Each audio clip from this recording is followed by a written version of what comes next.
drifted alarmingly in the betting was, fancied in the morning, continued to drift. It was late on the exchanges to lose. It was something you'd see in a Dick Francis novel, Charles Burns. The ground is soft. It's not. It's heavy. It's soft on times. It's heavy. Okay. And a very warm welcome to the Master's Inquiry Sunday Sermon. Yes, it's that time of week where we chew the fat and discuss everything that's wrong, sometimes right with the game. There's not much of the latter, but joining me to chew the fat this Sabbath, as always, and have some fun, and we appreciate your questions as well, some tremendous ones that you've given to John last night and this morning. It's John and Chris joining me to chew the fat. Good afternoon, gentlemen. Good afternoon. Hello, everyone. We're going to start the show off straight away with a bit of a review, really, and there's not really much to say apart from one or two things regarding certain equine animals this weekend that have made the headlines. One of them is, of course, Shishkin, which you fondly refer to as Shitskin. What do you make of all that, then? I certainly wasn't expecting it because, in the expert opinion of Mick Fitzgerald, when the horse had progressed to the start in a hack canter, he pronounced that the cheek pieces have worked. So you can imagine my surprise when the horse whipped round and refused to take any part whatsoever. I do believe that the chances of that happening were flagged up on the pod on Friday night. Yep, Chris pulled trumpets. Yeah. Well, it was done, wasn't it? It's not after timing when it was up there. No. And plenty of people said this is a shithouse. And I think the horse's performance or lack of bore that out. Right, there's been a lot of things on there from punters. Some Jack, our contributor, has said he despises the people asking for justice refunds. Chris, where would you stand on a justice refund on this? Remember Big Mac? Big Mac back in the day always said that if he were alive now, he'd be shouting that horse should be a non-runner. What's your opinion? No, I agree with Jack. I think it's there. It's the start. I mean, it didn't take part. There was always a risk that it wouldn't. Well, some people thought so. So no, I'm not into justice refunds, all in, run or not. Yeah. Do you remember Vodkatini of Josh Gifford? Certainly do. Yeah. Fondly in some cases. Yeah. Yeah. Now that was running when we had our betting shops, and the amount of people that would stand near the till as they lined up for a Vodkatini race, you would find that once the tape went up, if Vodkatini jumped off, there'd be about 11 people wanting to get on because first. But yeah. We couldn't ask for a refund or knock anybody back. Nah, you can't ask for refunds, can you, really? Betfair SP of Shishkin was 2.92. There you go. If it drifted from 4 to 9 as the drone players probably cashed in there as they saw the horse refusing. Peter Robinson pointed something out. I wasn't aware of this. You know the guy that's behind them, urging them to move forward? Yeah. The BHA have took the whip from him, haven't they? You know, the circus whip. You know, the long Tom. Long Tom, yeah. Well, what good is he then? What's he going to do? Bolt him up the ass? I don't understand that initiative, really. You presume, Chris, it's aesthetics? Yeah, it's visuals, isn't it? That's the only reason. You might as well stand there and try and piss on him. Yeah, it's just visuals. That's all it is. If he ain't got a whip, what's he going to do? Tell him a story? Give him a motivational chat? Tony Robbins' speech or something, yeah. Were you aware of this? Because I wasn't aware of that. I hadn't noticed. No. Yeah, so good stuff, Peter Robinson. You taught us something. I never knew. It's something that I've never bothered to look on in the darker reaches of the BHA websites when they change a rule. It's kind of something I never look for. They wouldn't tell you about that anyway. They just discreetly disarm him, wouldn't they? Yeah, buried away. So for those of you that are moaning to your bookmaker for a refund, no, you shouldn't get one. And those that do, as Jack says, should be made to adhere to affordability checks. I agree. You've got to take it on the chin. You can see a 9-year-old chaser there that's having cheek pieces on for the first time, and he has shown a little bit of reluctance in his races prior to that. So, sort of taking it as is, you know the risks. That's what you do if you take the price. Don't back these old bastards with gear on. That's No. bottom No. line. I agree. You can see that from Bernie Eccleston, right? The next one to discuss, obviously, for British National Hunt Racing fans, is obviously Brave Man's Game. Are we at the scenario now of, for some reason, that certain most chasers, I would imagine these days especially, have got 1 or 2 seasons in them tops? You'll nick that from James Knight. I have. I Yeah. actually have. I thought it was very good, actually, what he said.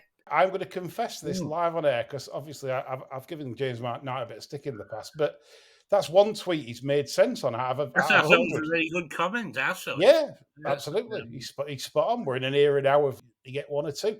And regards going back to Shishkin before we come to Brave Man's Game, I said on Friday's show, I felt that the Energamine race had done Shishkin. The level of effort to jump shit, to give him ground and still beat it, that was like an amazing performance. And I think that bottomed him. And that was it. After that, his form level, whilst he's won since, has been nowhere near that level. That was like I think it was Highlander 2 when Sean Connery stopped that big fan coming down and chopping them all up. And he summoned up every last ounce of what he had, didn't he? Yeah. And that was it. That was it. It was something akin to that. Is that when the Kurgan took him out on the stairs? No, that was the first one, wasn't it? Oh, yeah, of course, yeah. Sorry. That wasn't quite at your wedding venue, was it, when they were just on the stairs? That was another bit. Yeah, probably not far away, given how remote our wedding venue was, but there we go. So we move on to Brave Man's Game, and again to James Knight, again applying here about the 1 and 2 season system. Is this where the game gets tough, John? And it's one battle too many for Brave Man's Game. We had a Plotard, didn't we? Yep. We had a stinker last year after a tremendous Gold Cup win. I'm sure some listeners will remember a horse called Imperial Call, who I thought was super impressive winning his 1 Gold Cup. And Fergie Sutherland, wasn't it, trained that? Yeah, I think there's loads of people saying, well, this will win 3 or 4 of these. He never really came close to recapturing the form. That was probably a tough race last year. Let's not forget the winner came out and he got dicked by a handicapper, didn't he, at the end of the day? Brave Man's Game hasn't managed to win since in 3 runs, is it? You've got the Gold Cup, you've then got the Weatherby Charlie Hall, and then you've got the defeat to Royal Pagaille. And I must stress that I thought Charlie Deutsch, the drunk, actually did a very good thing. Brave Man's Game set off. Protectorat weren't jumping as well as, so couldn't quite put him under pressure. So Charlie Deutsch went down the back on the first time, decided, I'm going to put pressure on you. And I think that's when, I'm not saying he cracked at that point, but he didn't want that in his life. No, he made it a war, didn't he? Yeah, he thought, well, my horse stays, he'll get 3 mile 6 in heavy, so I'm just going to keep putting it up to it all the way around, see what happens. That's what it is. And he cracked, I think 2 out, you could see just about cracked. Daryl Jacob hanging on to nothing.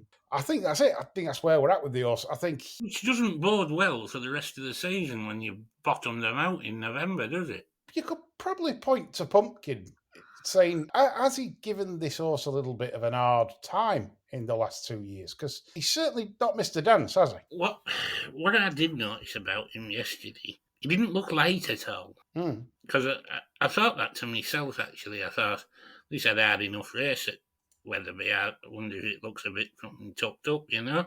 But he didn't. He looked, there was plenty of depth to him. Couldn't grab him physically, really.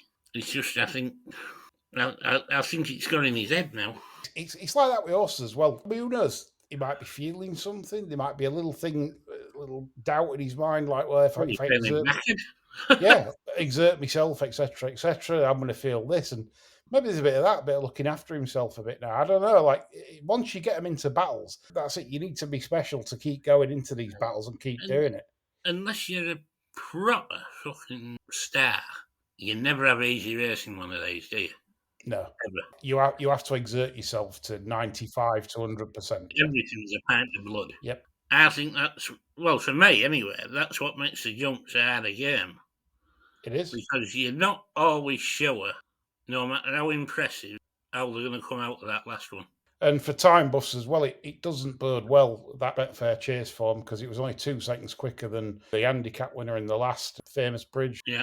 2 seconds quicker than the handicap. It's what these horses might not run to more than 155, 160, that kind of thing. It's not a vintage Betfair chase by any means, and I think that the time bears that up, and I thought the visuals bared that up, to be honest. Because if you think about it, remember on first circuit, John, Royal Prugai hit one badly, didn't it? It lost about 4 lengths. It absolutely belted one down back. It knocked its stuffing out of it. It was like 4 lengths adrift all of a sudden. So that can't have run to its mark. It just loves it round here, though. Likes the fresh air and seeing Kirkland. Might be no good next year, then. I think that summed it up pretty well. That's the 2 big things. Equinox in Japan, John, winning the Japan Cup back to the flat. Davis pointed out that they always seem to go a really good lick in Japan. They have one horse that goes off like bananas. Sure, like washing, weren't? Yeah. Nothing closed though. I was honestly of the impression that whilst Equinox was visually impressive, he was absolutely in the right place. You couldn't have put him in with your hand. So if you put the best horse in the race with your hand in the best position, that's the result you're going to get. I'm not sure he's improved, like some people are saying, and well, that's where I'd have wanted to sit. Has he improved? Maybe, but I didn't see what a lot of people were saying wonder horse and this, that, and the other. I think he's a very good horse, but I think as well, unless you sort of He just keeps beating the other buttered baps, doesn't he? So yeah, bring it on, City of Troy and Equinox, maybe in the Arc next year. Don't know, something like that. Let's have a challenge like that. That's what I want to see. It'd be a shame if they don't go somewhere with him, really.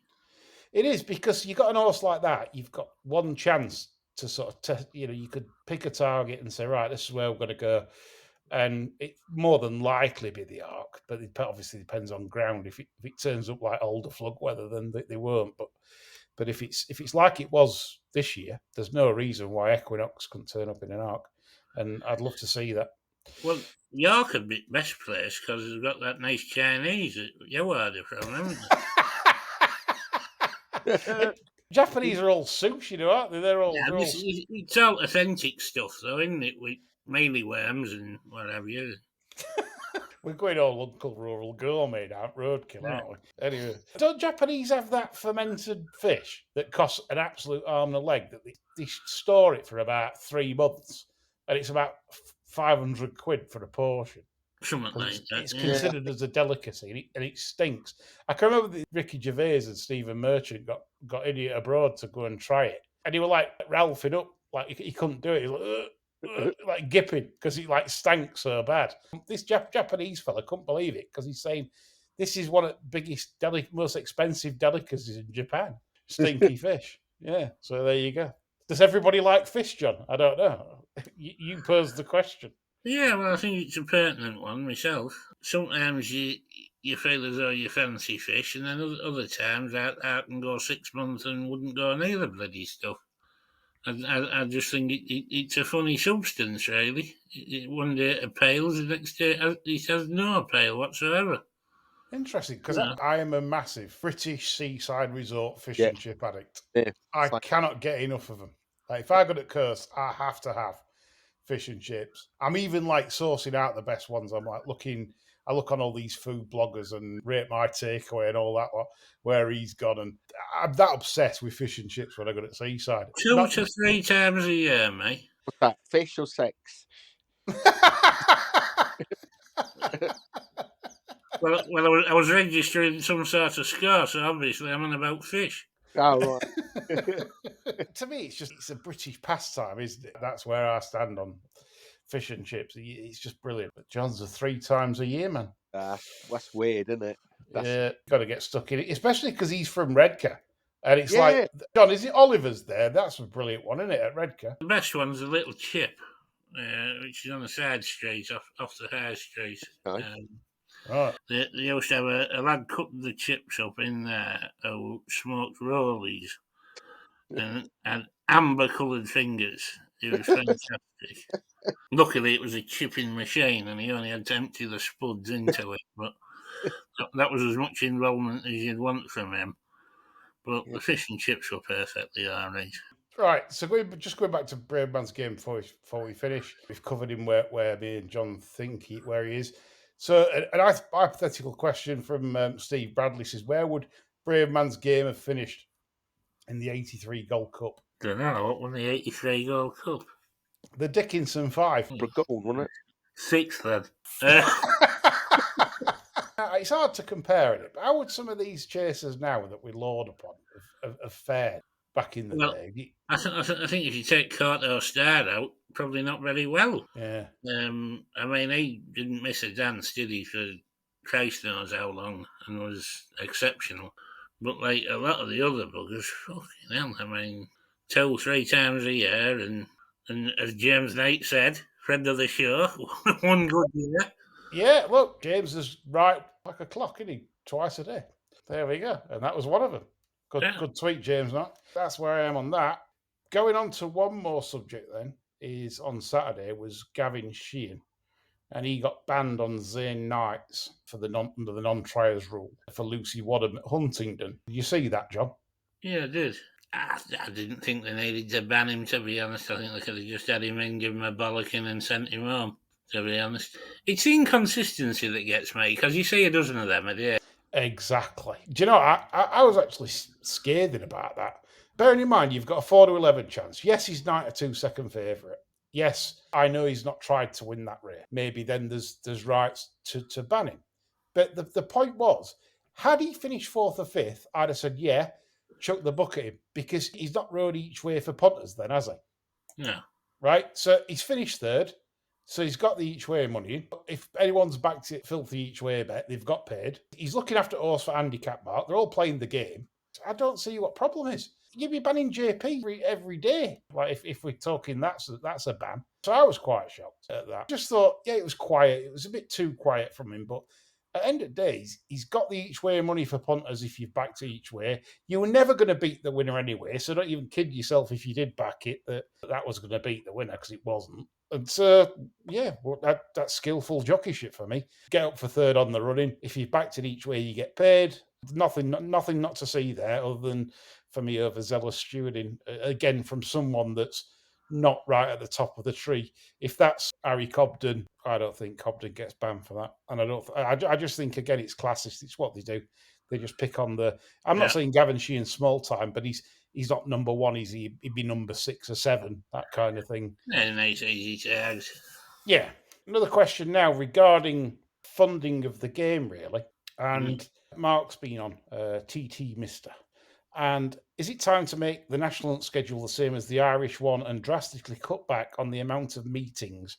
And by doing so, you'd hope you get more runners per race. Yeah, probably. They won't do it, though. Yeah, I mean, that's where we're at. I mean, they won't cut the fixture. Well, they've cut it under duress, haven't they? By what, about 6 fucking races over the year or something? Yeah, but what they've craftily done, if you've noticed, they've added more races to cards, yeah. 9 race cards, which are now becoming the normal, especially for all weather. Yeah. So, I mean, they don't want to cut the number of races because gross profits tax. It all comes back to that, I'm afraid. The point is, the entire game is run for entities that have no interest or care in it. So that's the bit I don't understand. You never understand that, because no one in the right mind would ever understand why the BHA got into bed with this lot.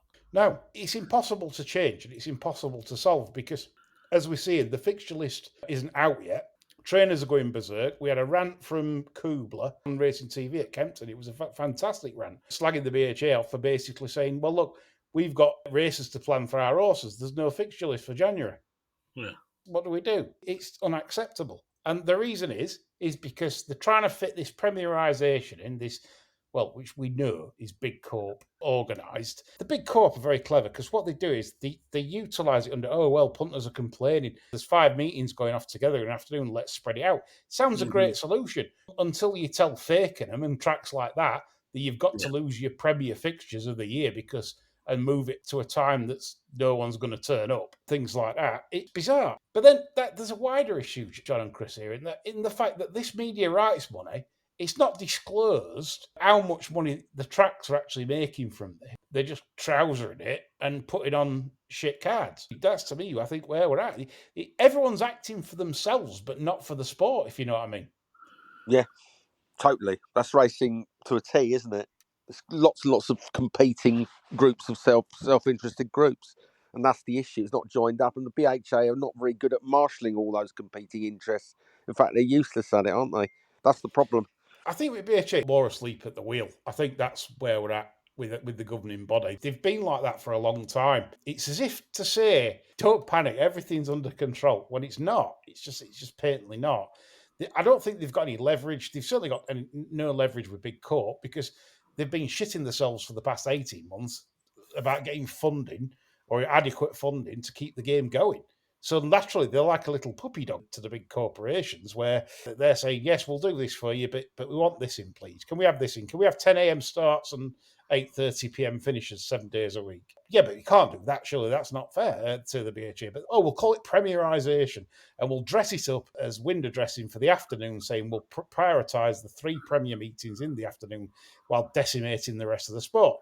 Lydia Islop wrote a fantastic article in the Sporting Life where she went on to say about how numbers in the sport of the horse population, it's nearly impossible to service the current fixture list as it stands. I mean, for example, only 0.8% of Britain's total jumps population was 151 or higher.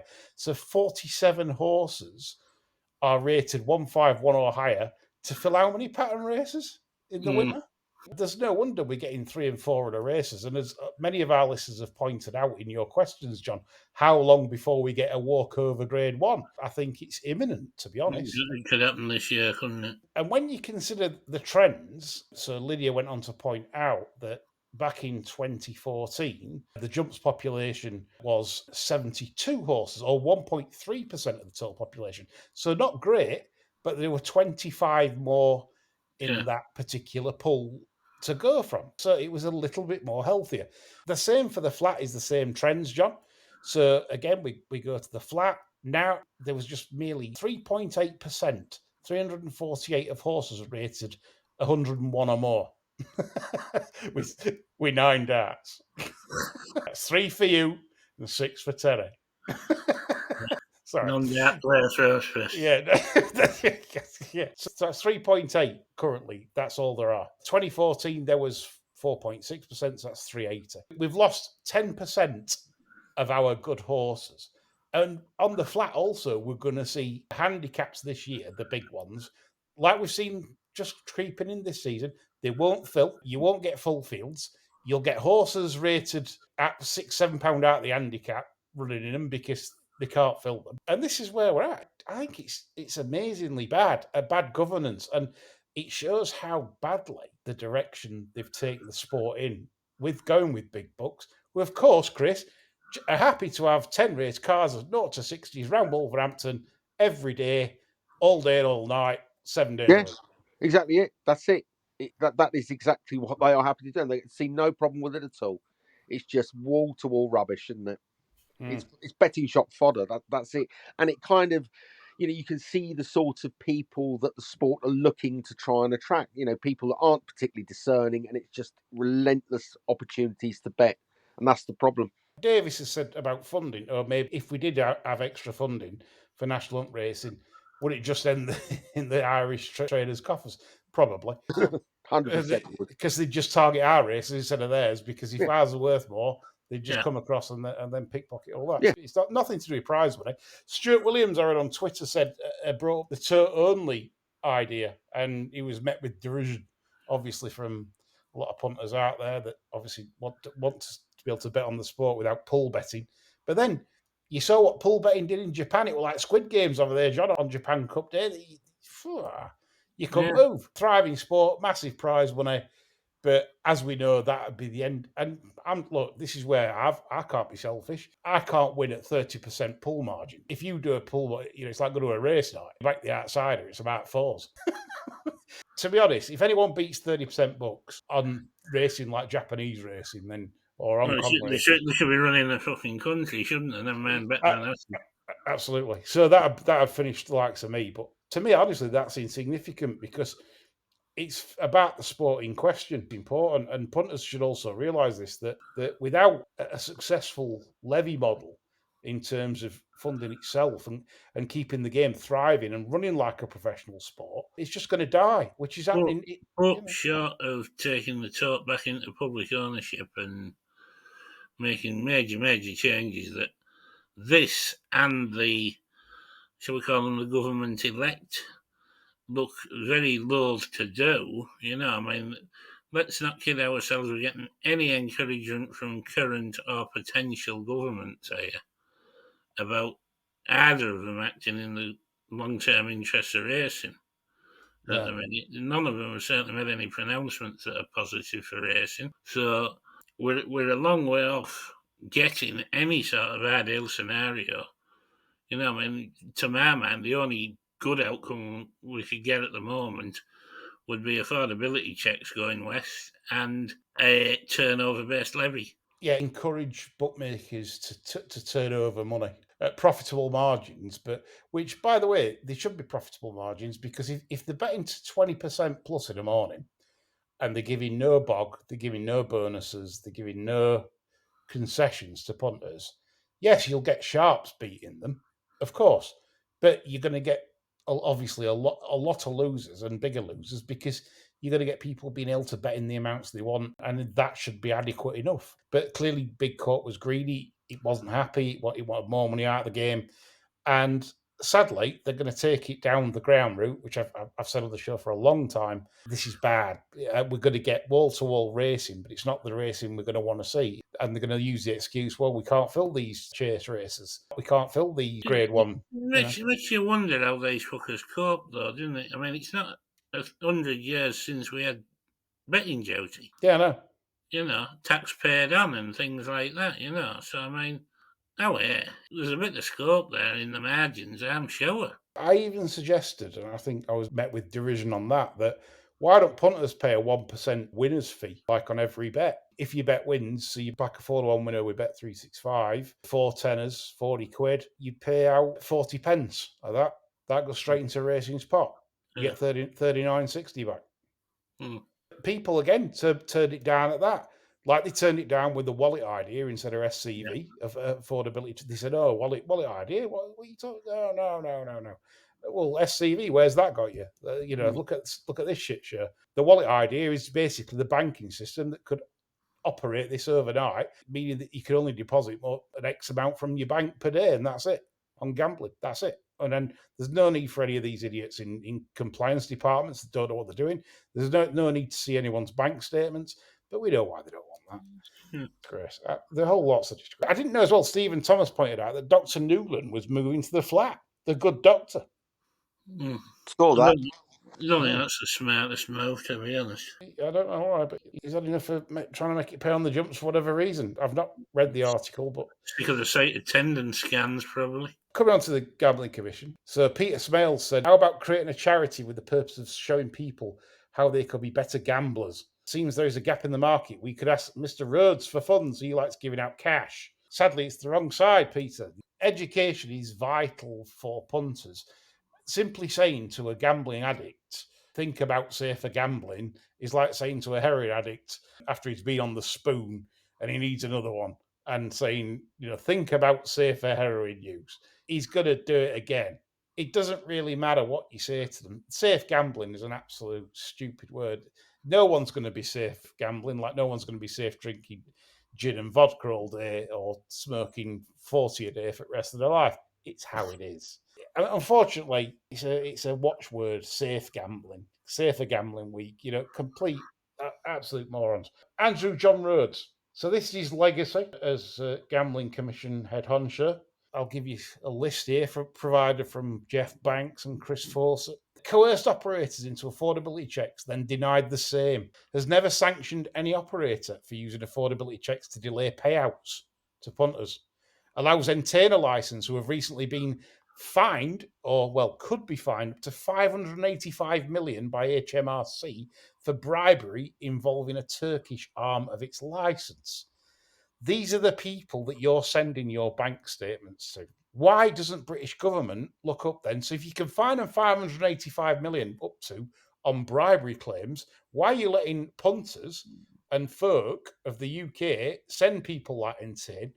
Sensitive documentation, John and Chris. Why, indeed, it's a good point. The big business, not just big corp in terms of gambling, has a terrifically bad record of keeping people's personal data safe.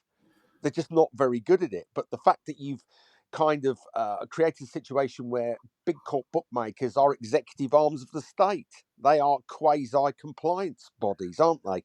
But they're not subject to the same kind of regulations, training, and culture that government departments are in terms of keeping people's data safe. These people make money by buying and selling data, whereas governments don't. So they have, they are traditionally keepers of more secure data. But big corp, you're letting personal data in the hands of a commercial organisation. That's mental, isn't it?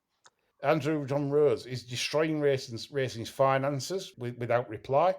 Actively pushes vulnerable people to the black market, as in people that can't get a bet on anymore will then go elsewhere to the black market to get their slot addiction fixed. Describes views contrary to their own as unhelpful. Has zero industry experience. States clearly it doesn't see its role as assisting the industry to grow. Presided over the mass closure of legitimate gambling accounts. Doesn't accept the natural lottery as a problem. Doesn't reply to letters from consumers. The only regulator that doesn't allow responses on Twitter, and failed to publish previous consultation results on affordability checks. So they haven't produced the latest one, fair enough, but they haven't produced the first one either. They did. Is this a transparent organisation? Is this an organisation that is operating with common sense, John? Well, if we had a government that was remotely capable of any level of competence whatsoever, they would disband this thoroughly useless organisation, take up the running of the gambling side from central government rather than this ridiculous quango.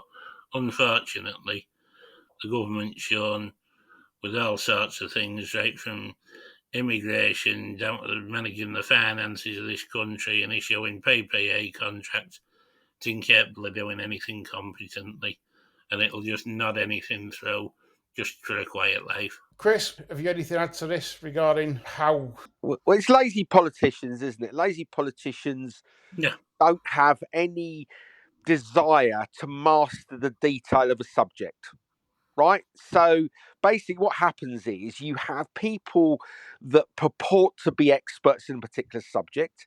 They will bolster their arguments with data collated and derived from who knows where.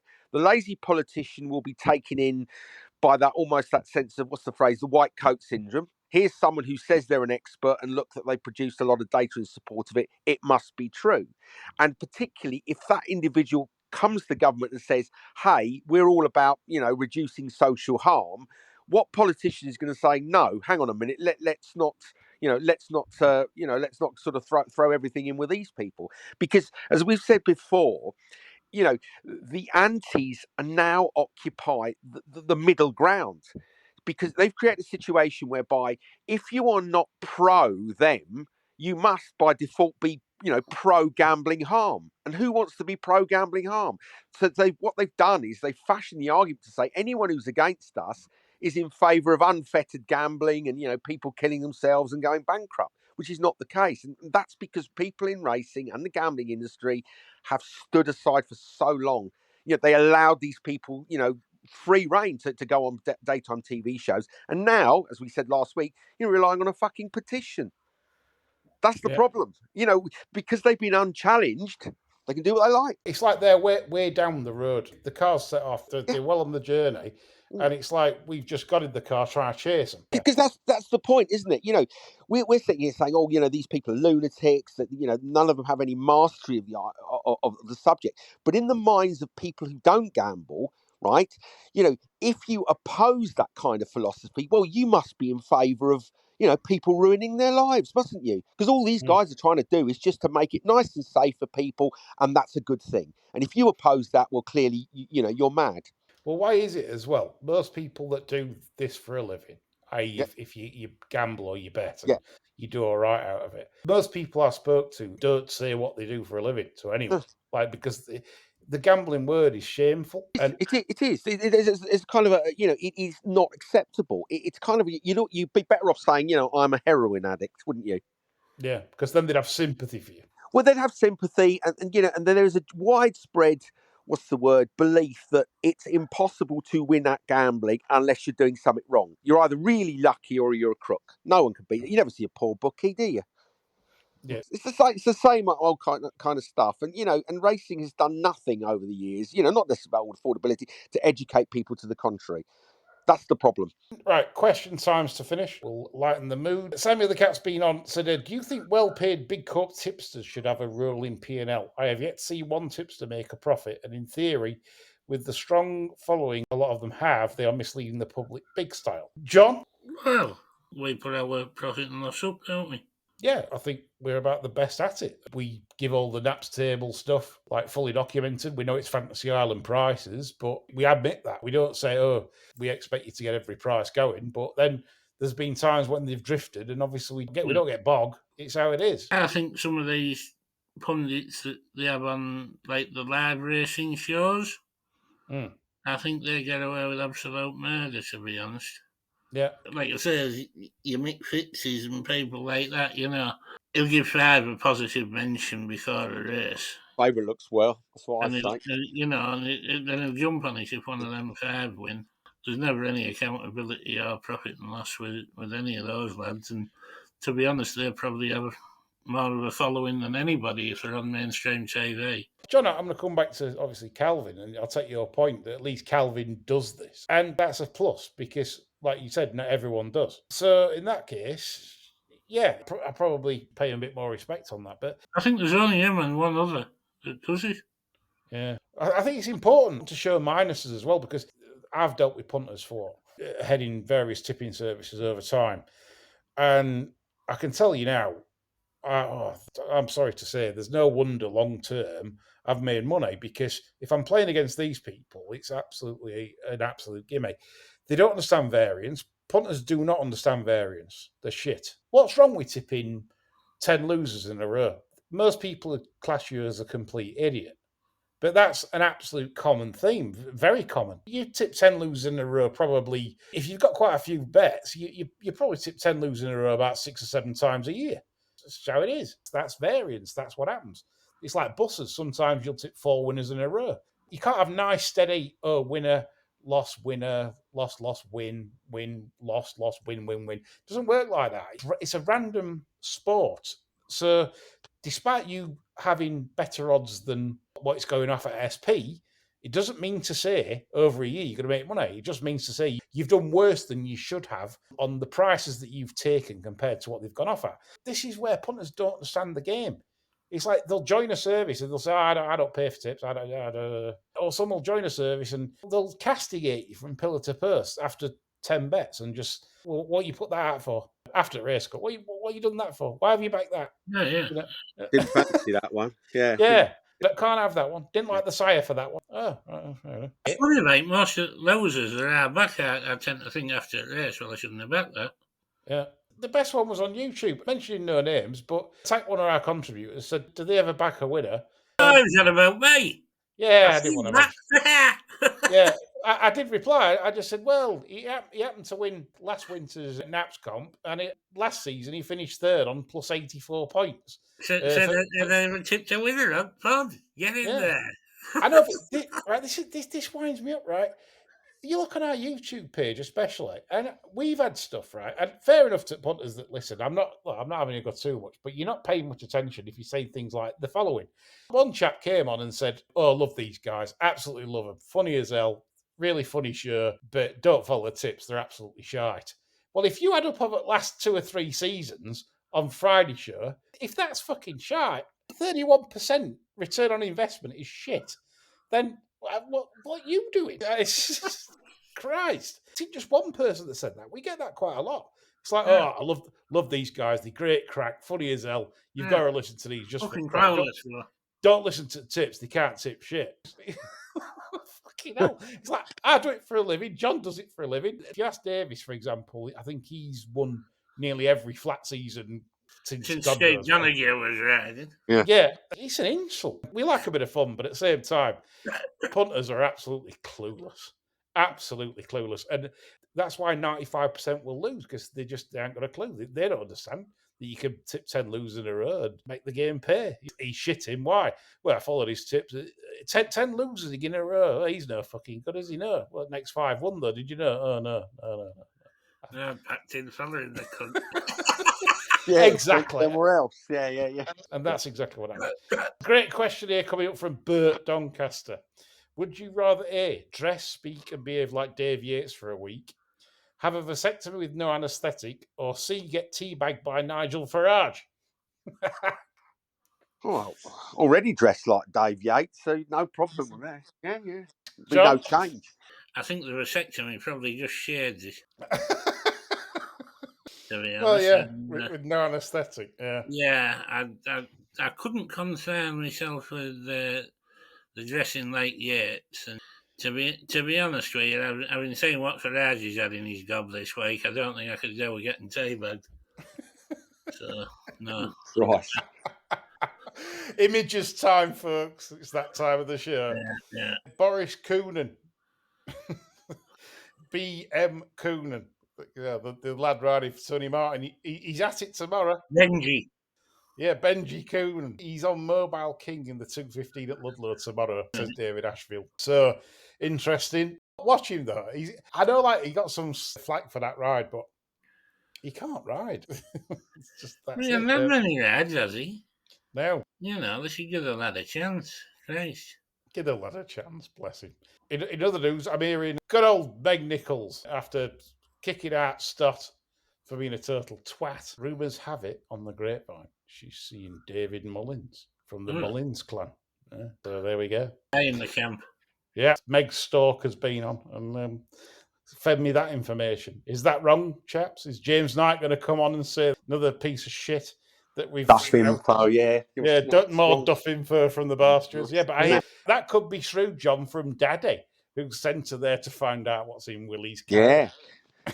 Special feed mixture. Yeah. That'd be a good move, wouldn't it?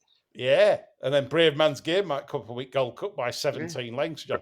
Grows an extra leg. No one can breathe. No. There you go. To finish the show, good question this. Owen Ailey. I love this question. Best biscuits to dunk in a cup of tea? This depends what you want, right? Go on, John. You want one that maintains the form. Yeah. Structural integrity. That's it. Yeah. Or do you want one that goes almost immediately to mush and you've got to time it to perfection, get it out of tea? So, John, what's your award winners? Well, the digestive's pretty solid, isn't it, really? Yeah. Aren't they too big, though, for them thin cups? Can't get them in. That's horrible. Who the hell do you know that uses a thin cup?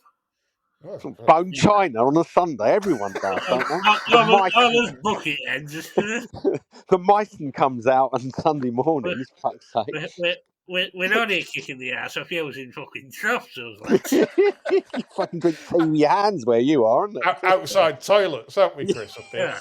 Yeah. We'd love it to walk that far. Yeah. Fucking pigs, all of you. Yeah. So, John, what are you saying? What is your what's your champion? With the digestive sort of texture, I'd have to go with the hobnob, I think, because me too, John. You're right. The chocolate hobnob is a fucking banger for dunking. Covers a lot of bases. That you got the chocolate, you got the sweetness, you got the shape. It's almost a perfect dunking machine, really. It is. Yeah, it's like Peter Kay said, he asked for more. Give me more. Yeah. No, you can't beat it, I don't think. And I'm something of a connoisseur of biscuit. You know, anything from Family Circle down to Fortnum and Mason. But you can't beat that. If you're a fan of the quick one off the wrist, yes, sometimes I would recommend the Biscoff one. Oh, yeah. The bigger ones are those, and you dunk it in quick and just let it touch the bottom and straight back out. No more than 2 seconds between bottom of cup and mouth. Right there. You're in, totally. Yeah. And that's a canny dunk. Yeah, it is. I'm loving this. Not for only professionals you get high quality racing content, fucking rubbish. You get tea dunking techniques. This is quality. I mean, so hobnob for Chris. I'll finish off by saying I'm a bit opposite to you two. I'm all Right. like I'm John Inman. I'm the rich tea. You know, like it's got a bit. It's got. You're casting aspersions on Rich Tea Eater. Yeah. How long does a rich tea last when it goes in? It's done, isn't it? And I don't like it anyway, Rich Tea. You can drop a Rich Tea in and piss off to the toilet, come back, And it's still there. It's still got its shape, hasn't it? yeah, but it's literally is like mush. Yeah, It's but horrible, it's Tastes maintained its shape until you come back and start Yeah, tampering. but so would a beer mat, and that's got the better flavour than a Rich Tea, I think. So Fuck Depends off. how much beer it's had spilt on it, doesn't it? yeah, it's horrible. Rich. Other one is custard creams. Yes, very much so. Yep. Because I just like it how the creamy bit gets softer as you get like 2 or 3 and it can last What's 2 the or 3. horrible little black sods that look like a custard cream? I wonder where we're going with that. You know, them black things, what are they called? Bourbon biscuits. Oh, bombs, No, isn't they're it? black. They're not brown, they're black. Oh, Oreos. Yeah. Yeah. Them ones. Yeah. Awful, them, man. No, not keen on them. Foreign Who much. the hell's out of a fucking black biscuit? Jesus. Bit racist. No. Racism towards biscuits to finish the show. Yeah. A traditionalist there. You see, have you noticed we've come out with all white biscuits? Like Yeah, we tea have. and custard No, creams. brown, what are you talking about? They're There's white. no white custard biscuits, creams. is there? You Oh, get on that's them Mr. Kipling French fancies or something, especially Yeah. this. Disgraceful behaviour from John. On that note, I think we're about done. Hope you've enjoyed it, like we have, as always. We're back on Friday with more fun and games. And hopefully we can do as well as we did with Chris Gartner's debut last Friday. It went down rather well with the masses. So hopefully we can I get... hope you don't draw a blank next week that we said he never tipped a fucking winner. Yeah, fucking useless. Useless bastard. Yeah. Yeah, there we go. That's all from us. Bye for now.